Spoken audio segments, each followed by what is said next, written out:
సహోదరులకు యేసు ప్రభు నామములో వందనములు.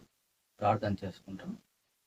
ప్రేమగల పరలోకపు తండ్రి, యేసుక్రీస్తు ప్రభువులో మాకు అనుగ్రహించిన గొప్ప భాగ్యాన్ని బట్టి స్తోత్రాలు. యేసు ప్రభు వారి అమూల్యమైన రక్తం చేత మా పాపాలు కడిగి పవిత్రపరచి మీకు స్వకీయ సాంపాద్యంగా మీకు సొత్తుగా రాజులేని అధిక సమూహంలో మనం చేర్చుకునే ప్రేమను బట్టి స్తోత్రాలు. ప్రభా దేవ, మీ పరిశుద్ధమైన వాక్యాన్ని ధ్యానించడానికి మాకు సహాయం చేయండి.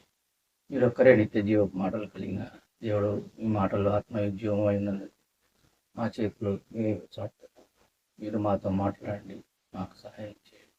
యేసు ప్రభు నామంలో ప్రార్థిస్తున్నాము తండ్రి, ఆమె. హౌ గాడ్ జడ్జెస్, లేక ప్రభు ఎలాగూ తీర్పు తీరుస్తారు. ప్రసంగి 12వ అధ్యాయం. ప్రసంగి గ్రంథం 12వ అధ్యాయం 14వ వచనం. గూఢమైన ప్రతి అంశమును గూర్చి దేవుడు విమర్శ చేయనప్పుడు ఆయన ప్రతి క్రియను, అది మంచిదే కానీ చెడ్డదే కానీ, తీర్పులోనికి తెచ్చును. ప్రభు తన పరిశుద్ధమైన లేఖనాల్లో తీర్పు గురించి రాయించారు. గూఢమైన ప్రతి అంశమును గురించి దేవుడు విమర్శ చేయనప్పుడు ఆయన ప్రతి క్రియను, అది మంచిదే కానీ చెడ్డదే కానీ, తీర్పులోనికి తెచ్చును. తీర్పు చెడ్డవాటికైతే అర్థమవుతుంది, మంచి వాటికి ఎందుకు తీర్పు? మంచి పనులు లేక మంచి చేసిన వారికి తీర్పు అవసరమా? పరిశుద్ధ లేఖనాల్లో అయితే ప్రభు స్పష్టంగా సెలవిస్తున్నారు, ఆయన ప్రతి క్రియను, అది మంచిదే కానీ చెడ్డదే కానీ, తీర్పులోనికి తెచ్చును. కొత్త నిబంధనలో కూడా ఈ విషయాన్ని చదువుకుంటాం. కొత్త నిబంధనలో కొరింథీయులకు రాసిన రెండవ పత్రిక 5వ అధ్యాయం 10వ వచనం. 5వ అధ్యాయం 10వ వచనం. ఎందుకనగా తాను జరిగించిన క్రియల చొప్పున అవి మంచివైనను సరే చెడ్డవైనను సరే, దేహంతో జరిగించిన వాటి ఫలమును ప్రతి వాడును పొందినట్లు మనమందరమును క్రీస్తు న్యాయపీఠం ఎదుట ప్రత్యక్షము కావలెను. మనం పాత నిబంధనలో ప్రసంగి గ్రంథంలో చూసుకున్నాం. ప్రభు అవి మంచివే కానీ చెడ్డవే కానీ రెండింటినీ కూడా తీర్పులోనికి తెస్తారు అని చదువుకున్నాం. ఇప్పుడు కొత్త నిబంధనలో కూడా కొరింథీయులకు రాసిన 2వ పత్రిక 5వ అధ్యాయం 10వ వచనంలో తాను జరిగించిన క్రియల చొప్పున అవి మంచివైనను సరే చెడ్డవైనను సరే, దేహంతో జరిగించిన వాటి ఫలమును ప్రతివాడు పొందినట్లు మనమందరమును క్రీస్తు న్యాయపీఠం ఎదుట ప్రత్యక్షం కావాలి. ఇక్కడ కూడా ప్రభు ఈ విషయాన్ని మరి ఒకసారి పరిశుద్ధ లేఖనాల ద్వారా సెలవిచ్చారు. అవి మంచివైనను సరే చెడ్డవైనను సరే. చెడ్డవాటికంటే సరే వాటికి తీర్పు ఉంది, మరి మంచి వాటికి ఎందుకు తీర్పు? దీన్ని అర్థం చేసుకోవడానికని పరిశుద్ధ లేఖనాలలో కొన్ని సందర్భాలు చూద్దాం. సమూయేలు మొదటి గ్రంథం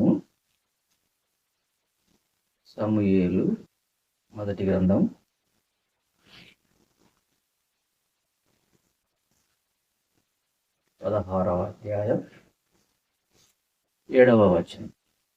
సమూయేలు మొదటి గ్రంథం 16వ అధ్యాయం 7వ వచనం. అయితే యెహోవా సమూయేలుతో ఇలాగ సెలవిచ్చెను, అతని రూపమును అతని ఎత్తును లక్ష్యపెట్టకము. మనుషులు లక్ష్యపెట్టు వాటిని యెహోవా లక్ష్యపెట్టడు. నేను అతని త్రోసివేసి ఉన్నాను. మనుషులు పైరూపమును లక్ష్య పెట్టుదురు, కానీ యెహోవా హృదయమును లక్ష్య పెట్టు. మనం ప్రభు ఎలాగో తీర్పు తీరుస్తారు, హౌ గాడ్ జడ్జెస్ అనే విషయాన్ని ధ్యానిస్తున్నాం. పాత నిబంధనలో కూడా ప్రభు సెలవిచ్చారు. ప్రసంగి 12వ అధ్యాయంలో అవి మంచివైనను సరే చెడ్డవైనను సరే అవి తీర్పులోనికి వస్తాయి అని చెప్తారు. కొత్త నిబంధనలో కొరింథీయులకు రాసిన 2వ పత్రిక 5వ అధ్యాయం 10వ వచనంలో కూడా చూశారు. అవి మంచివైనను సరే చెడ్డవైనను సరే ప్రభు తీర్పు తీరుస్తారు అని. వీటిని అర్థం చేసుకోవడానికని ఇప్పుడు ఈ వాక్యం చదువుకున్నాం. ప్రభు ఏమిటిని చూస్తారు? యెహోవా హృదయంను లక్ష్య పెట్టును, మనుషులైతే పై రూపాన్ని లక్ష్య పెడతారు. అలాగే ఇంకొక వచనాన్ని ఇర్మియా గ్రంథంలో చూసుకున్నాం. ఇర్మియా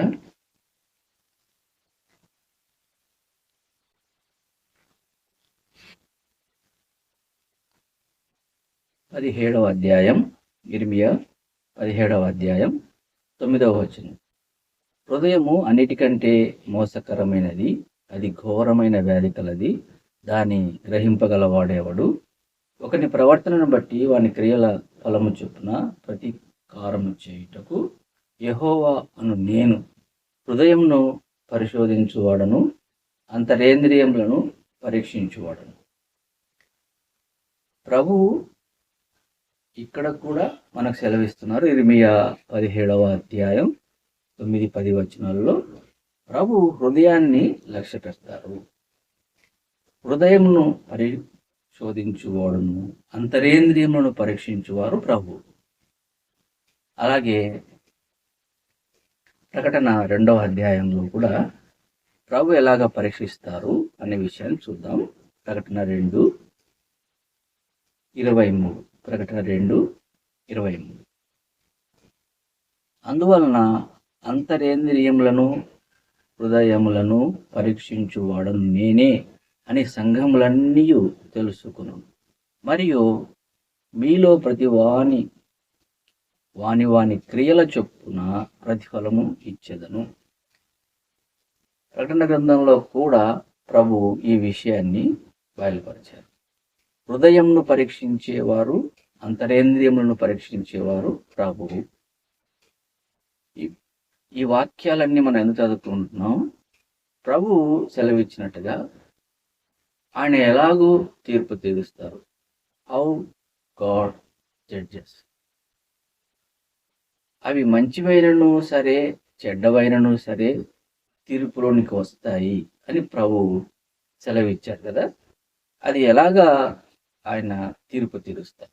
ఇప్పుడు మనం చూసుకున్న వచనాలలో సమూయేలు మొదటి గ్రంథంలో యెహోవా హృదయమును లక్ష్య పెడతారు. ఇర్మియా గ్రంథంలో కూడా చూసాం, హృదయములను అంతరేంద్రియములను పరీక్షించేవాడును అని సెలవిచ్చారు. అలాగే ప్రకటన 2వ అధ్యాయంలో కూడా ప్రభువు సెలవిచ్చారు, అంతరేంద్రియములను హృదయములను పరీక్షించేవాడను, ప్రతి వాని క్రియల చొప్పున ప్రతిఫలము ఇస్తాను అని ప్రభువు సెలవిచ్చారు. ఇంకొక వచనం చూద్దాం. ప్రసంగిలో ఉంది. ప్రసంగి ప్రభు ఎలాగ పరీక్షిస్తారు అనే విషయాన్ని మనం అర్థం చేసుకోవడానికి ప్రయత్నం చేద్దాం. ప్రసంగి 7వ అధ్యాయం 29వ వచనం. ఇది ఒకటి మాత్రము నేను కనుగొంటిని, ఏమనగా దేవుడు నరులను యథార్థవంతులనుగా పుట్టించెను, కానీ వారు వివిధమైన తంత్రములు కల్పించుకొని ఉన్నారు. ప్రభువు మనుషులను యథార్థవంతులుగా సృష్టించారు లేక పుట్టించారు, కానీ వాళ్ళు అనేకమైన తంత్రములు కల్పించుకున్నారు. అందువలన ప్రభువు హృదయాన్ని పరీక్షిస్తున్నారు. ఉదాహరణగా ఆదికాండంలో ఇంకొక వచనాన్ని చూద్దాం. ఆదికాండం 6వ అధ్యాయం, ఆదికాండం 6వ అధ్యాయం 5వ వచనం. నరుల చెడుతనము భూమి మీద గొప్పదనియు, వారి హృదయము యొక్క తలంపులలోని ఊహ అంతయు ఎల్లప్పుడూ కేవలము చెడ్డదనియు యెహోవా చూచి. అలాగే 12వ వచనం కూడా చూద్దాం. ఇదే అధ్యాయం, ఆదికాండం 6వ అధ్యాయం 12వ వచనం. దేవుడు భూలోకమును చూసినప్పుడు అది చెడిపోయి ఉండెను, భూమి మీద సమస్త శరీరులు తమ మార్గమును చెరిపివేసుకొని ఉండిరి. మనం చూసుకున్న ఈ 2 వచనాల్లో కూడా నరుల చెడుతనం భూమి మీద గొప్పదనియు, వారి హృదయము యొక్క తలంపులోని ఊహ అంతయు ఎల్లప్పుడూ కేవలము చెడ్డదనియు యెహోవా చూచి. భూలోకంలో ప్రభు తీర్పు ఇచ్చేప్పుడు అవి మంచివైనను సరే చెడ్డవైనను సరే తీర్పు ఇస్తారు అని మనం చదువుకున్నాం. మంచి వాటికి ఎలాగ తీర్పిస్తారు? మనం చదువుకున్న వచనాల్లో అన్నిటిలో కూడా ప్రభు హృదయాన్ని చూస్తారు, హృదయాన్ని లక్ష్య పెడతారు, హృదయాన్ని పరీక్షిస్తారు అని తెలుసుకున్నాం. ఉదాహరణగా భూలోక యాత్రలో మంచి పనులు ఎన్నో ఉన్నాయి. ప్రభు పని చేయడం కూడా మంచి పని. మందిరానికి వెళ్ళటం మంచి పని, ఆరాధన చేయటం, ప్రార్థన చేయటం, ప్రభు బలలో పాలు పొందటం, ప్రభు కార్యాలలో ఆసక్తిగా ఉండటం, అన్నీ కూడా మంచి పనులే. కానీ ప్రభు ఆ మంచి పనులను ఎందుకు తీర్పులోనికి తెస్తున్నారు? వాక్యంలో మనం చూసుకుంటే ఉద్దేశాలు చూస్తారు. ప్రభు చేసిన పని యొక్క ఉద్దేశం. ప్రభు పని చేస్తున్నారు, ఏ ఉద్దేశంతో చేస్తున్నారు? ప్రభు అందుకే తన ఈ భూలోకంలో ఉన్న రోజుల్లో ప్రభువా ప్రభువా నన్ను పిలిచే ప్రతి వాడు పరలోక రాజ్యానికి రాడు, పరలోకమందున నా తండ్రి చిత్త ప్రకారం చేసేవారే వస్తారు అన్నారు. పరలోకమందున్న తండ్రి చిత్తం చేసేవారు అని ప్రభు అన్నారు. తర్వాత వచనంలోనే ప్రభువా నీ నామములో మేము ఆశ్చర్యకార్యాలు చేసాము, అద్భుతాలు చేసాము, ప్రవచించాము, దయ్యాలు వదలగొట్టాము, ఇలాగ చెప్తారు. అప్పుడు ప్రభు అన్నారు, అక్రమం చేయవాళ్ళారా మీరెవరో నాకు తెలియదు అన్నారు. ఇప్పుడు ప్రభు హృదయాన్ని పరీక్షించారు. హృదయంలో ఎలాంటి ఉద్దేశాలతో ప్రభు పని చేశారు, అందును బట్టి ఆ రోజు తీర్పులో మనం నిలబడతాం. భూలోకంలో మనం జరిగించే పనులు ప్రభు ఉద్దేశాలేమో యథార్థంగా ఉన్నాయి, ఆయన స్పష్టంగా బయలుపరిచారు.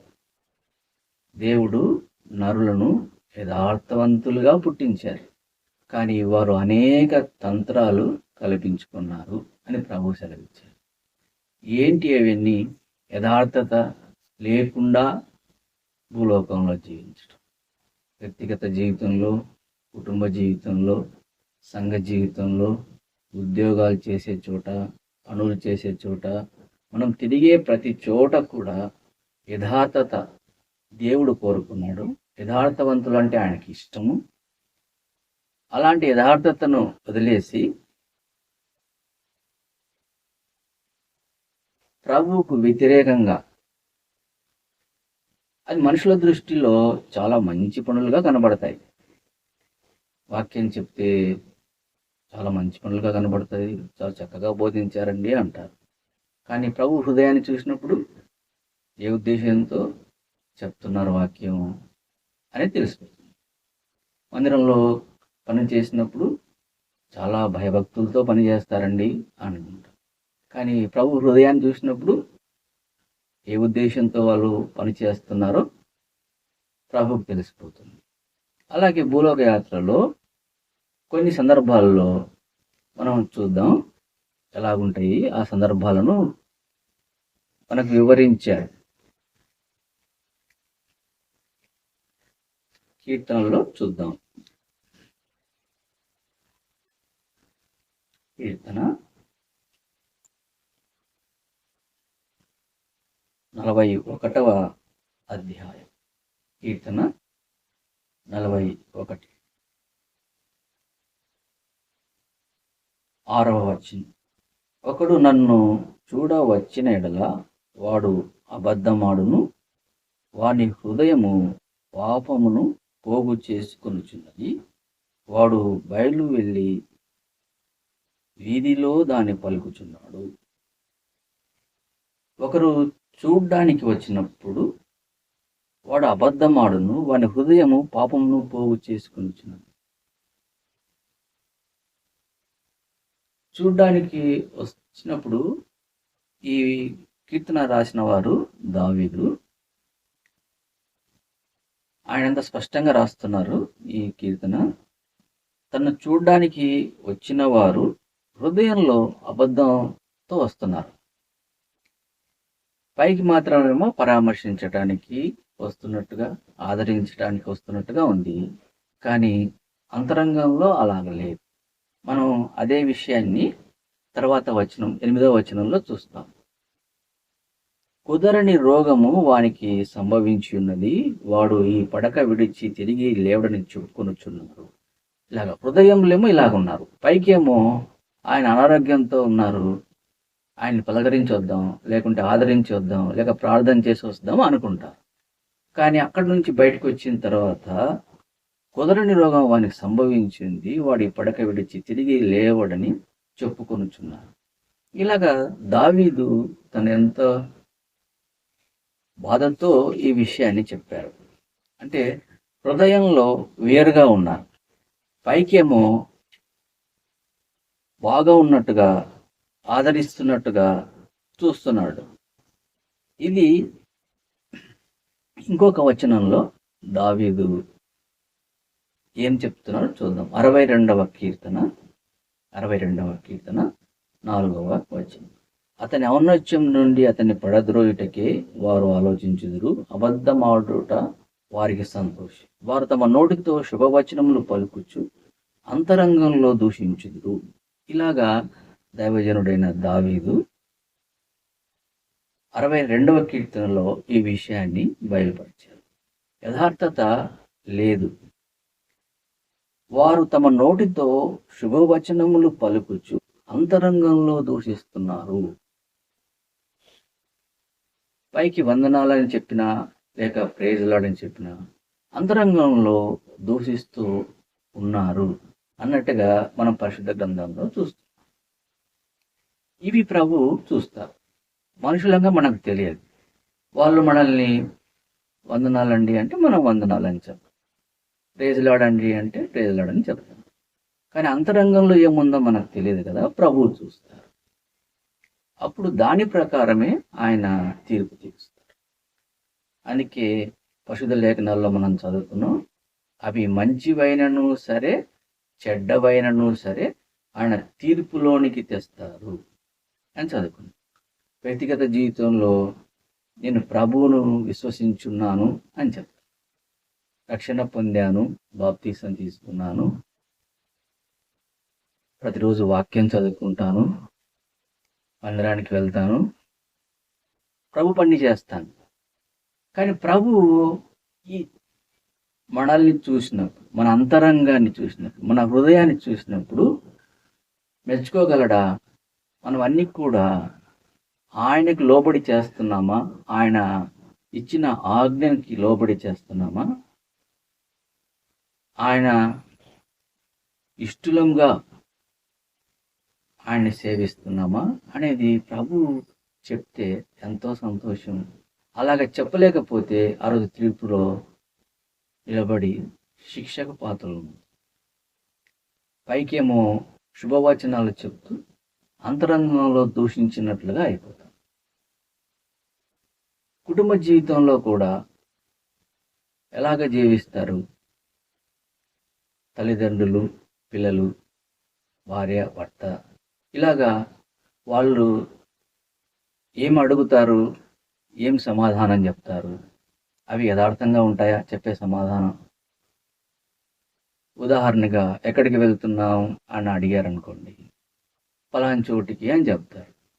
నిజంగా వాళ్ళు చెప్పిన చోటుకే వెళ్తారా, లేక వేరే ఎక్కడికైనా వెళ్తారా? అంటే చెప్పే సమాధానంలో కూడా యథార్థత ఉండదు. మందిరానికే వెళ్తాము అంటారు, కానీ ఎక్కడికి వెళ్తారో తెలియదు. ఇలాగా వ్యక్తిగత జీవితంలో, కుటుంబ జీవితంలో, సంఘ జీవితంలో యథార్థత లేకపోవటం. ప్రభు ఏమో నరులను యథార్థవంతులుగా పుట్టించాడు, కానీ వారు తంత్రములు కల్పించుకొని నష్టపోతున్నారు. ప్రభు పరీక్షించినప్పుడు యథార్థత కనపడితే చాలా సంతోషం, కనపడకపోయినప్పుడు, యథార్థత లేనప్పుడు ప్రభు తప్పకుండా శిక్షిస్తారు. అందుకే ప్రభు స్పష్టంగా సెలవిచ్చారు, అవి మంచివైనను సరే, చెడ్డవైనను సరే. భూలోక యాత్రలో మనము జాగ్రత్త పడుతున్నాం. వాక్యం విన్న మనం అందరం కూడా మన వ్యక్తిగత జీవితంలో, మన కుటుంబ జీవితంలో, మన సంఘ జీవితంలో, మన ఉద్యోగం చేసే చోట, మనం పనులు చేసే చోట, మనం తిరిగే ప్రతి చోట కూడా ప్రభు మనల్ని పరీక్షించినప్పుడు మనం చేసే మంచి పనులకు ప్రభు మెచ్చుకుంటాడా? యథార్థంగానే చేసామా మనం చేసే పనులన్నీ? ఉద్దేశాలన్నీ ఒకటే మాదిరిగా ఉన్నాయా? హృదయంలో ఏముంది, మనం ఏం చేస్తున్నాం? లేక ఏమి చెప్తున్నాము, హృదయంలో ఏముంది? ఈ రెండు తేడా వస్తే శిక్ష వస్తుంది. ఈ రెండు ఒకటిగానే ఉంటే, ప్రభు మెచ్చుకునే మాదిరిగా ఉంటే తప్పకుండా ఆయన బహుమానం ఇస్తారు. అలా నమ్మకమైన మంచి దాసుడా, భూలోకంలో నాకు ఇష్టునిగా జీవించు, యథార్థ హృదయుడే జీవించామని ప్రభువు చెప్తే ఎంత సంతోషం. అలాంటి గొప్ప భాగ్యం వాక్యం విన్న మనకు, మన కుటుంబాలకు ప్రభు అనుగ్రహించును గాక. ఆమేన్.